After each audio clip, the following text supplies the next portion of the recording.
তো বন্ধুরা, আবার চলে এসেছি আমি আমার রান্নাঘরে। সকল বন্ধুদের জানাই আমার রান্নাঘরে স্বাগত। আজকে আমি 10 টাকার সুজি দিয়ে একটা হেলদি খাবার বানিয়ে দেখাবো। একটা পাত্রে আমি 2 কাপ নিয়ে নিলাম ময়দা, 2 কাপ সুজি আর 4 কাপ দুধ দিয়ে আমি খুব ভালোভাবে পেস্ট বানিয়ে এটা চাপা দিয়ে 5 মিনিটের জন্য রেস্টে রেখে দেব। তাহলে কি হবে, সুজি আর ময়দাটা ভিজে বেশ সুন্দর মিক্সটা তৈরি হয়।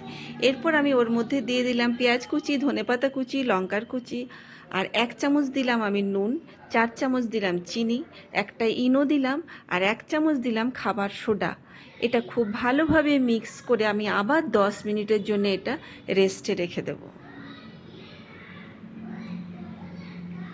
10 মিনিট পর দেখুন কত সুন্দর ফুলে উঠেছে। যেহেতু ইনো আর খাবার সোডাটা দেওয়া আছে, খুব সুন্দর ফুলেছে। এবার আমি একটা ইডলি স্ট্যান্ডে জল চাপিয়ে দিয়েছি, স্ট্যান্ডগুলোতে একটু তেল মাখিয়ে দিলাম। এবার 1 চামচ করে ওই ব্যাটারটা দিয়ে আমি 10 মিনিটের জন্যে স্টিম করব। উপরে দিয়ে দিলাম একটু লঙ্কার গুঁড়ো। এভাবে 1 চামচ করে দিয়ে আমি উপরে একটু লঙ্কার গুঁড়ো দিয়ে 10 মিনিটের জন্য স্টিম করব।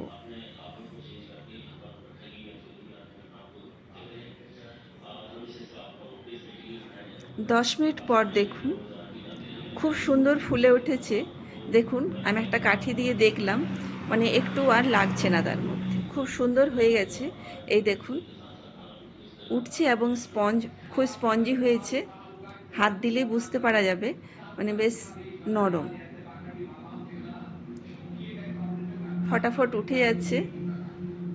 একটা হেলদি খাবার, তেল মশলা কম, চাটনি বা সাম্বার ডাল দিয়েও খাওয়া যাবে। এটা খুব সুন্দর, খুবই সুন্দর একটা জলখাবার। তো বন্ধুরা, কেমন লাগলো জানিও।